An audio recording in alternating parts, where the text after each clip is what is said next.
the network for the AV industry. What are you listening to? This is AV. This is AVNation. This is AVNation.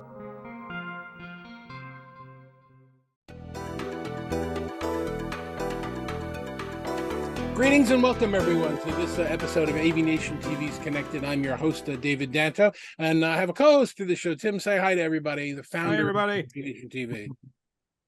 That was it? That was it. I mean, you said hi, so I said hi. Hi, everybody. I'm Tim. Okay, so here's the thing now, right? It's just going to be you're going long, and that's the way it is. The hair is a thing until I decide it's not a thing. I mean, I get my hair.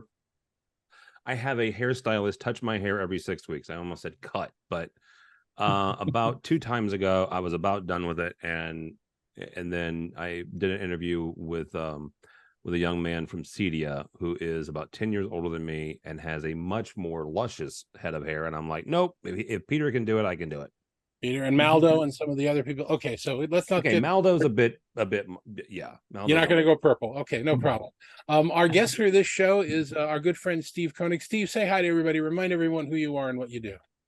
Hi, everybody. And Dave, great to be back with you guys. Tim, good to be with you. And I'm Vice President of Research at Consumer Technology Association, the owner and producer of CES. And as we are recording this, we've got another CES coming up, a CES 2024. I'm very privileged to have, I got to point the right side, that side, to have been an Innovation Awards judge again this year. It's my 7th time, which is really nice. First time in a bunch of years, but that's really nice. And we're really trying to figure out what's going on. CES has always been, and I've said this before, so I apologize if anybody's heard it. CES has always been one of the most important, or not the most important conference that I go to every year, not because of anything that I see, but because of the 30,000-foot view I'm able to get for what's really going on, what's happening in history, what's happening in technology, what's happening with the markets moving. And that's one way that we can really kind of figure everything out in the industry. So Steve, I assume this year's not going to be any different. It's just going to be another wild, big show with a lot of trends that you're working on in the background, right? Well, as usual, but before I kind of break down some of the stats, if you like, for the show coming up in a few weeks, I just want to say thanks for helping out with Innovation Awards, David, because this year we had actually a record number of submissions, over 3,000 Innovation Awards submissions. That's a gain of like 40% versus for CES 2023. So thank you for doing an elephantine effort to judge all of those products and so forth. But I appreciate that. And that's actually a tangent I want to go down just for a second before I let you go through everything. Okay. I have noticed both in the industry and both as a judge, without revealing anything that I can't reveal, that more and more of the innovations are coming from smaller and smaller organizations. The big companies, M&A, they glom onto a brand or a logo, and they buy up the smaller companies, and the innovation sort of peters out and dies. And it's these smaller organizations that come up with things that are really wild and amazing.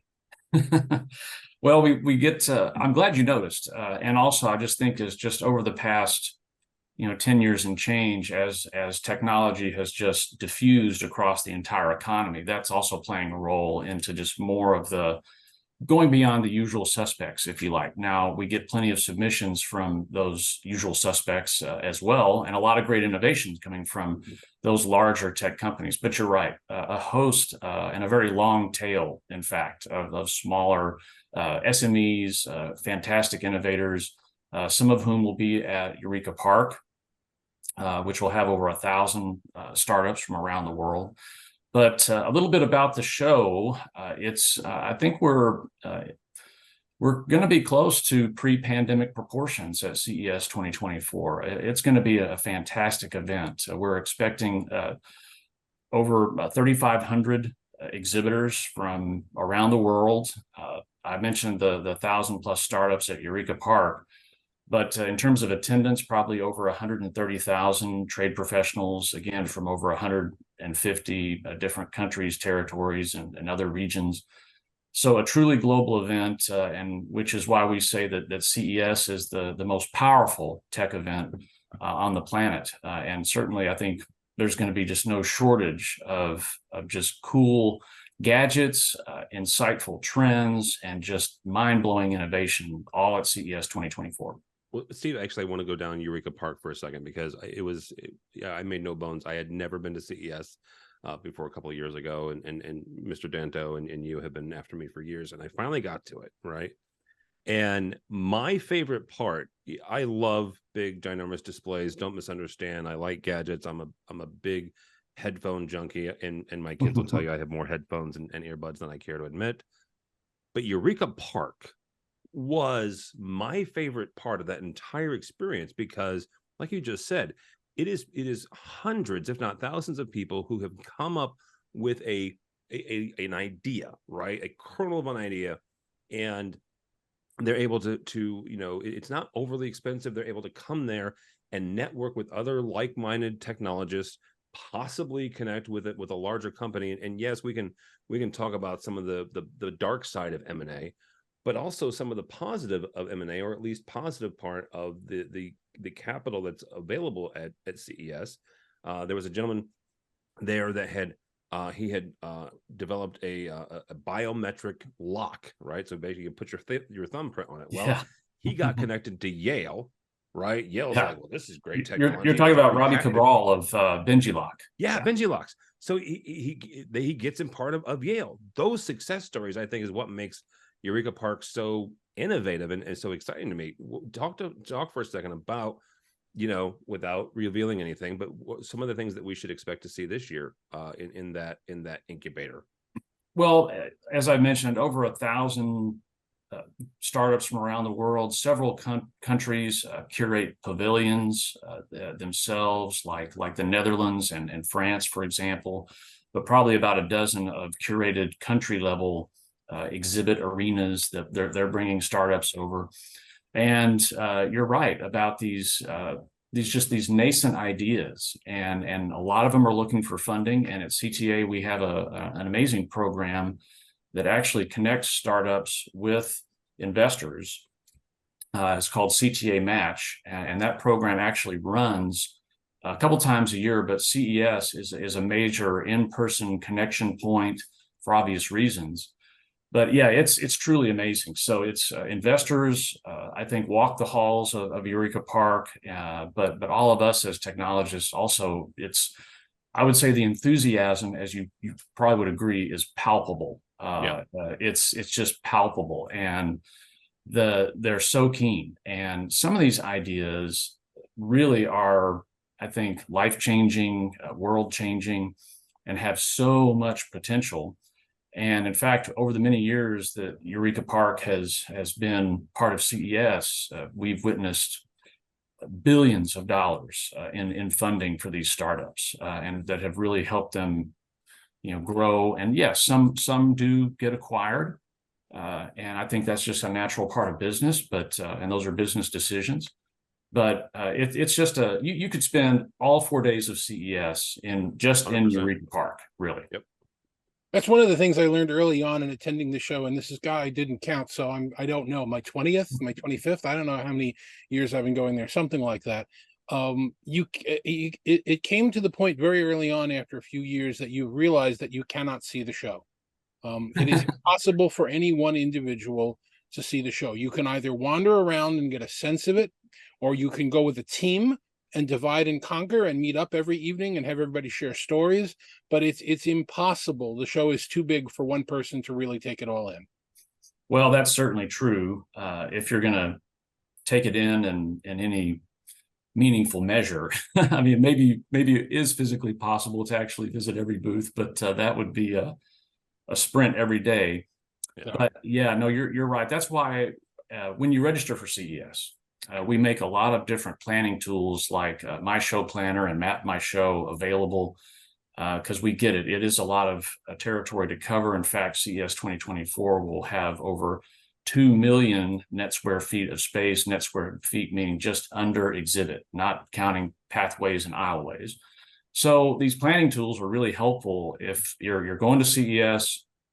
It's quite natural to feel overwhelmed, but these planning tools at ces.tech, using your ID that you create when you register, these can really be game changing for your experience, because you can literally map out day by day where you're gonna be, and who you want to see, where they are, and it dispels all the confusion and madness when you get on the show floor. You've got a plan, so take advantage of this. I want to get into the themes, but before that, and if this is an unfair question, feel free not to answer it. Don't worry about it. But the what is open this year? What parts is the South Hall back open? South, North, Central, and West? Is it what are we doing with? What are we dealing with?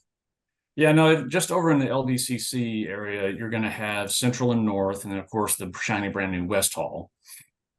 And then of course at Venetian, you'll have the promenade area, and then Eureka Park down on that main floor, and then over at Aria and Vidara, that's where the C-Space exhibits and C-Space stage and so forth, conferences over there. So those are the major domains. And I think this is the first year, it might be the second, that the Venetian, the Sands Expo is now called the Venetian Expo, since it's now Venetian Expo, that's the proper name. Yeah, but you know how it is. So these old names, they linger and stick around, and we tend to still use them. But yes, Venetian exposition. And if you go there, you're in walking distance of the new Sphere, which is definitely something to go take a look at in town.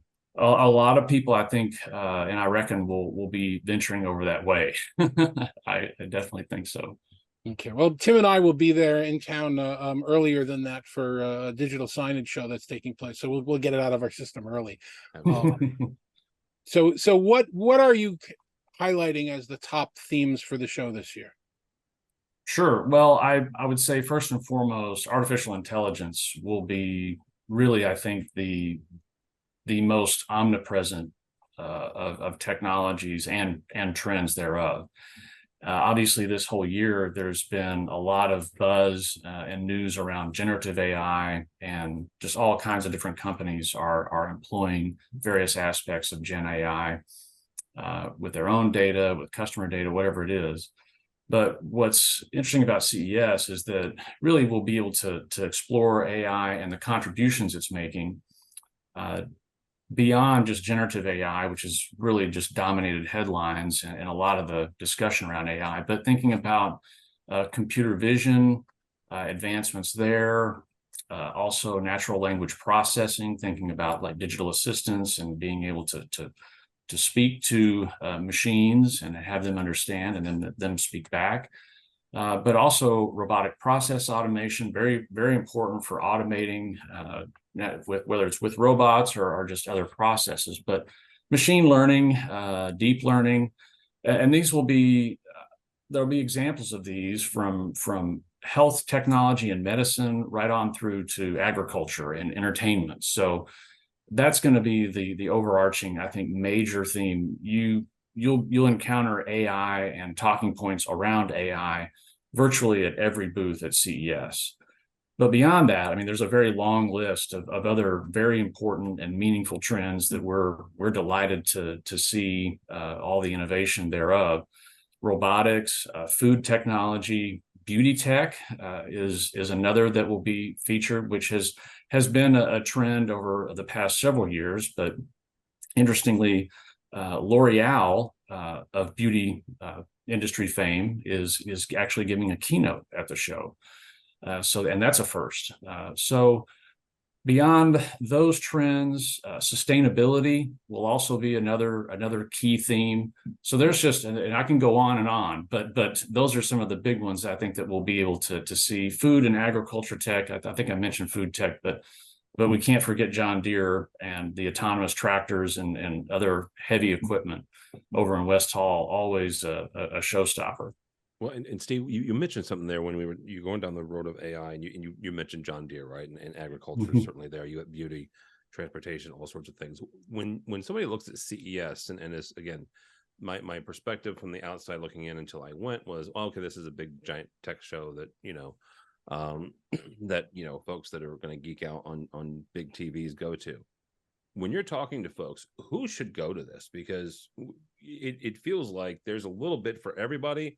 And there's a lot for some folks, but who should attend CES and at least go for a couple of days? Well, remember, CES is a trade only or industry only event. So we're not open to the general public, in other words.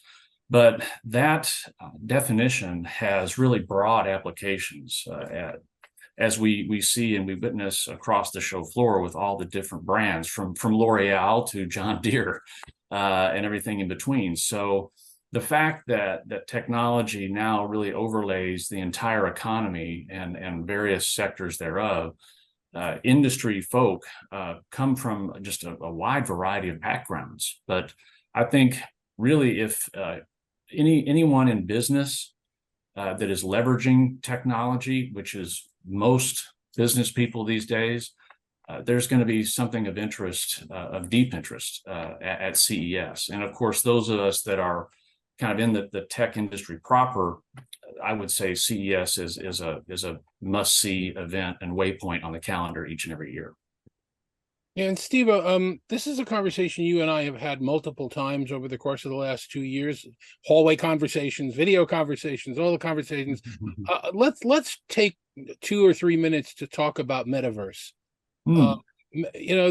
The idea that the Internet of Internets would connect up and there would be connections in all kind of different ways was essentially inevitable. Anybody who looked at it realized that that's the direction that we would be going in. But this is a word where the hype mouth actually ate the tail. It was the perfect serpent where it blew up on hype and people are embarrassed. Ouroboros is the word you're looking for. Ouroboros, yes, Ouroboros. Thank you very much.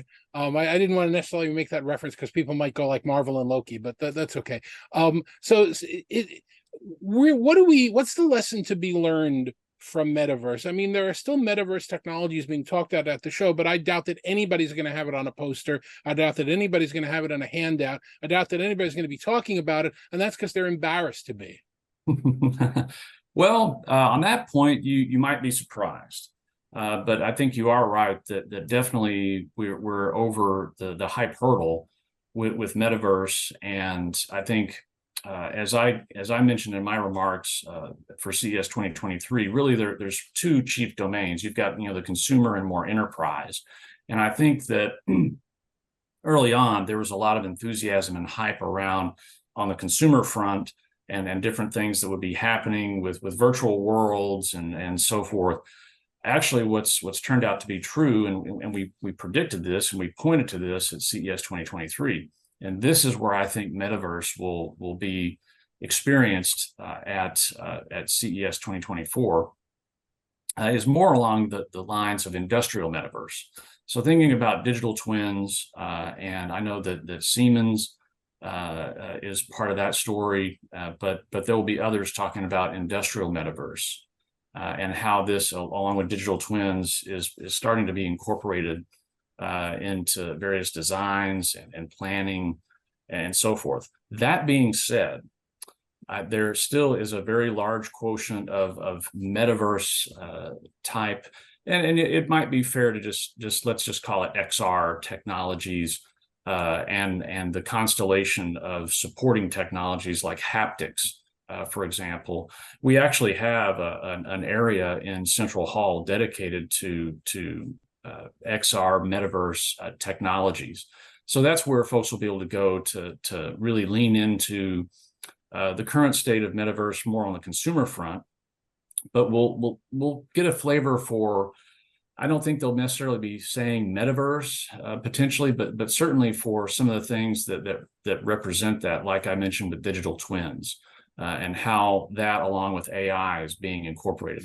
Because you could say, I think, really the same thing about generative AI is I think some would say maybe we're starting to crest in terms of the narrative around generative AI, and maybe everybody's had a heaping helping of that so far this year. And that's not really that interesting to them. So, but be that as it may, I think AI will be a big topic at the show, as I mentioned. But Metaverse, not as big as 23, but still there, and still I think a meaningful trend, just more on the enterprise side than in consumer. Okay. When does a technology start to become so commoditized that you may not see it at the conference anymore, or does that even happen?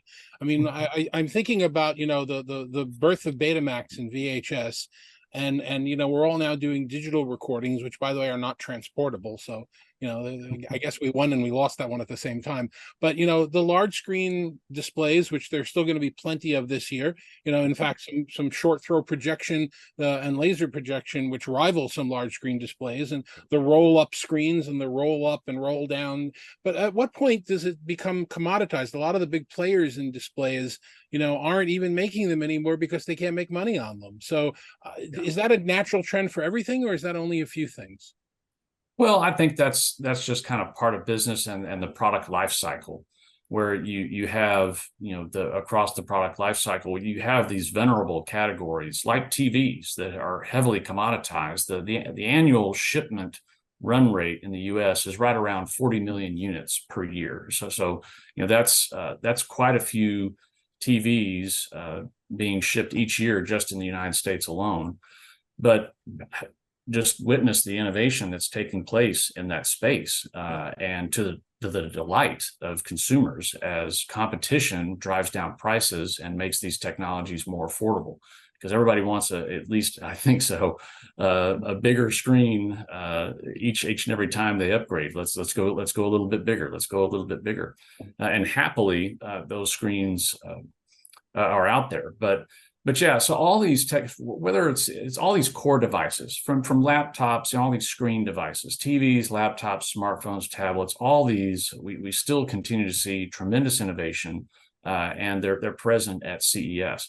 So it may not be the latest, coolest thing, if you like, but there's still a lot of just fascinating innovation that's taking place that are continuing to improve picture quality on TVs. We know about quantum dot and OLED and so forth, but there will be new advances that will make those images on those screens even more lifelike. And we talked about XR earlier. There's another, not yet a commodity, but another one that's just rapidly developing in terms of the wearable device itself, lighter, more comfortable, so you can wear it longer, ostensibly. So yeah, all those things will be at the show. But I personally, even though TVs are commoditized and they're still, I think, the king technology across American households, there's a lot that I look forward to every year, and I would say TVs among them. I want to see the latest and greatest TVs and just see how impossibly thin they are, and how big they can get, and just how lifelike the images are on them. Yeah, absolutely. Steve, if somebody's, either they've not gone, they haven't gone for a few years, what advice would you give to them if they're trying to carve up this show? I mean, Danto and we all know this, CES is a ginormous show. One person can't, right? You can't see everything. So how would you carve it up? And just speak generically, obviously, depending on what your interests are, but generically, how would you attack CES?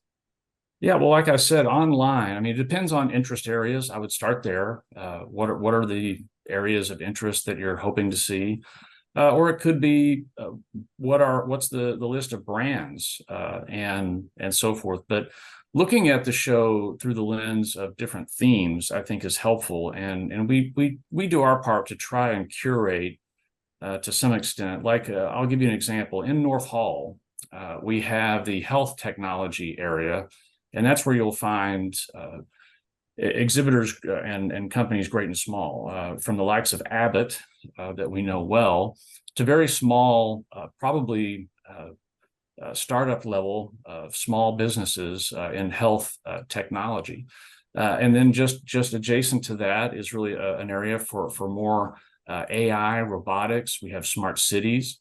And then, of course, West Hall is all about transportation, automotive, autonomous driving, vehicle tech, and so forth. So I think I would start with these interest areas and then go to the show map and let that guide you on where you need to be.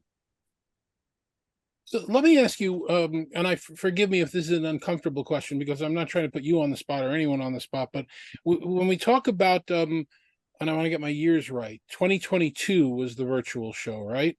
Or no, 2022 is the show that that it was not virtual for the first time. 21 was virtual. Right. 22, not a lot of people went. We got out the free Binax test kits, which was, by the way, Abbott was the greatest swag in the world. There was a big trend of companies who didn't bother to attend that year, who reported on the show anyway because of pre-briefs. And now this is more of a trade show question than it's a CES question. You know, Tim and I have been to thousands, if not millions, over the course of our lifetime, and lots of different ones. And at some point, most of them have had to say, you know what, if you're going to be at the show, you've got to be at the show. No more of this thing off to the side, or this thing you do a week earlier, or this introduction you do somewhere else. You're either going to be attending and part of it, or you're not. And has CES gotten to that point where, you know, all these pre-briefs, all the people who didn't show up in 22 because they had their pre-brief, so they reported as if they attended it anyway? I mean, is that something you guys are aware of and trying to get a bit of a handle on? Well, for example, there's no virtual component for CES 2024. And I think that virtual component was necessary for a season, but now things have really swung back to the primacy of in-person events.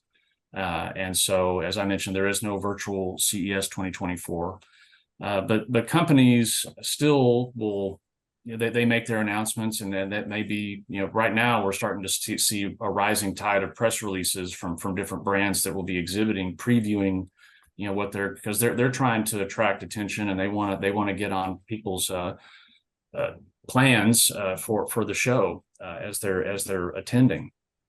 But yeah, I think that was more of a temporary phenomenon.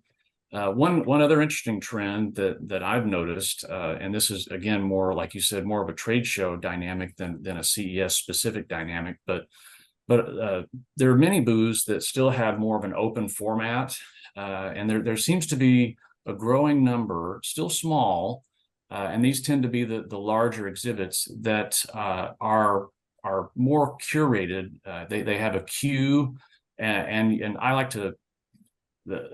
I think it's synonymous to like a haunted house, where you're walking through you know, a specific pathway through the booth and experiencing it in dedicated vignettes, if you like.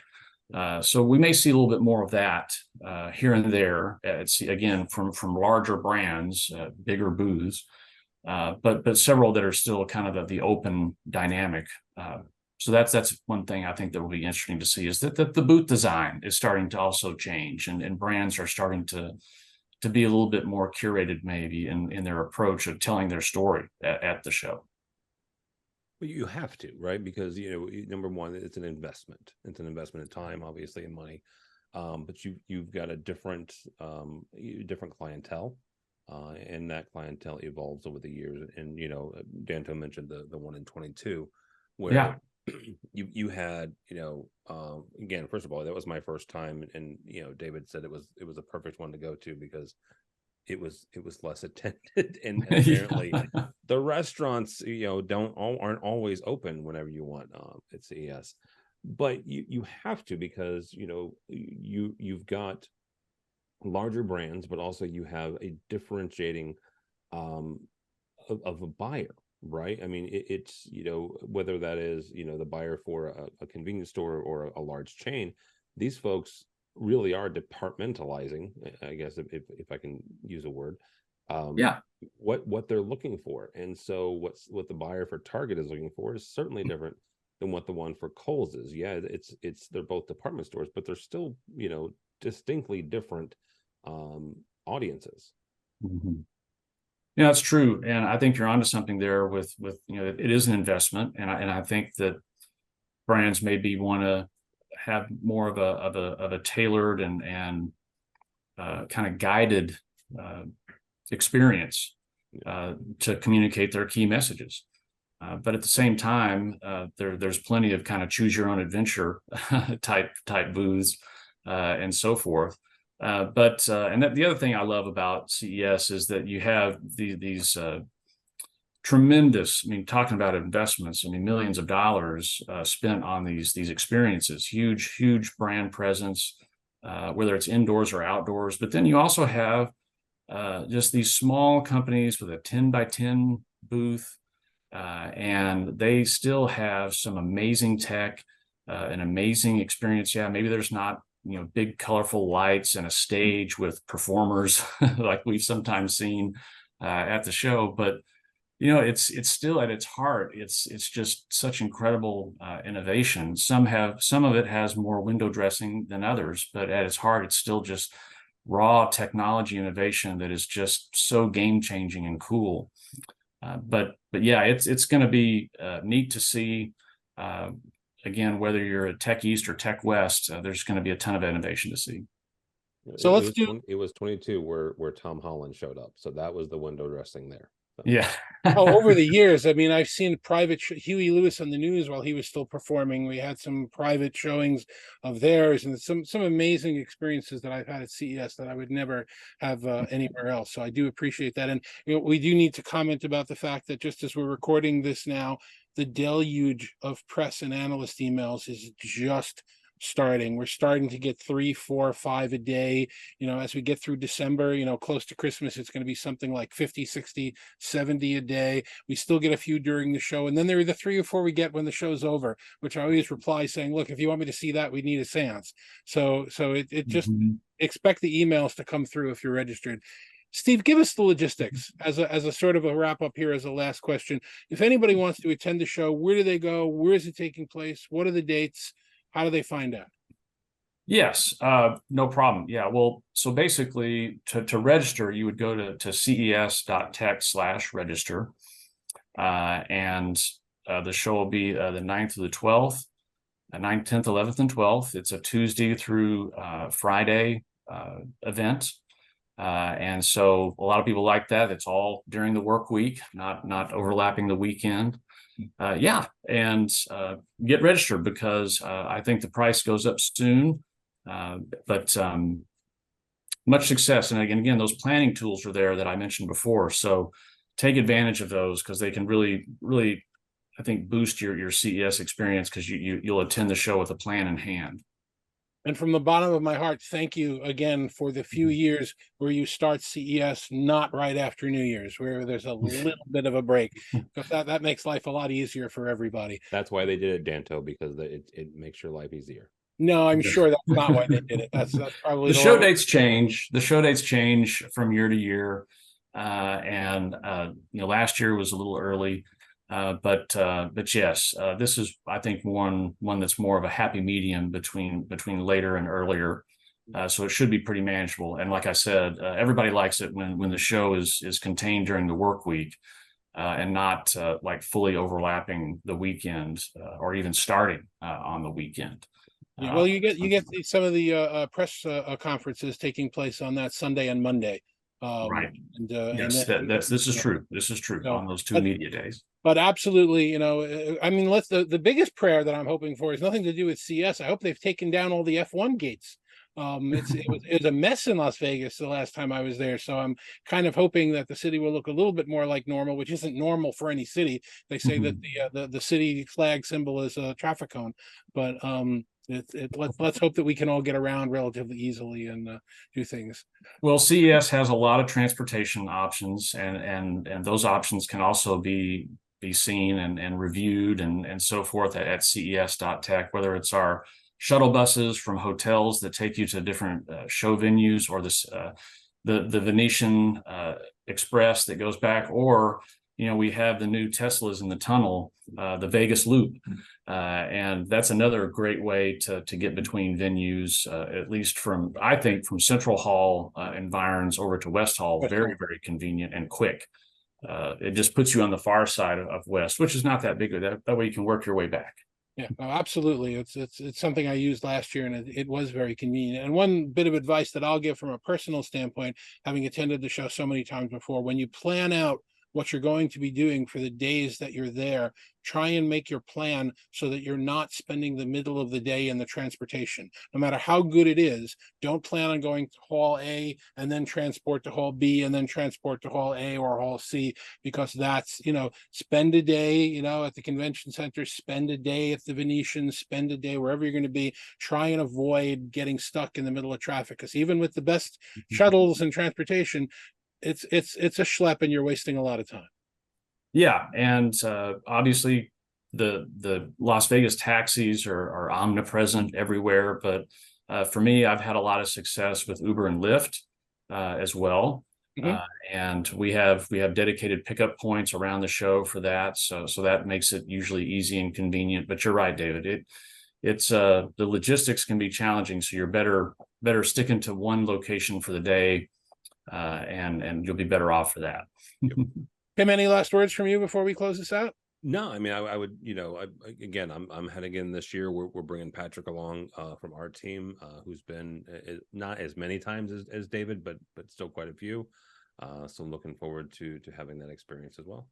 Let's have you and I, and maybe we can get a hold of some of the other influencers in the space, get together and do a show from there. Yep. We can figure out the logistics and get a room, and maybe we can even get Evan Christel and some of the other guys to come along if they're at the show this year and talk about what they've seen. I like it. Steve, thanks very much. If anybody wants to reach out to you, wants any more information from you, or just wants to reach out to you personally, how would you suggest they get in touch? Yeah, email is just skoenig@cta.tech. Happy to answer any questions. And again, to get more information about CES, it's ces.tech. And ces.tech/register to get signed up for CES. We'll see you there. Steve, always a pleasure. Thank you so much for giving everybody the preview of what to look for this year and what to think about at the show. And we will hopefully see you soon. Thank you. How can somebody get in touch with you, Tim? You can get a hold of me. Don't get a hold of me. Go to the website, AVNation.tv, which Dave is going to say in a second. Okay, so let's go to AVNation.tv to find out more information. Thanks, everybody, for joining us for this episode of Connected. We'll see you on the next one. Take care.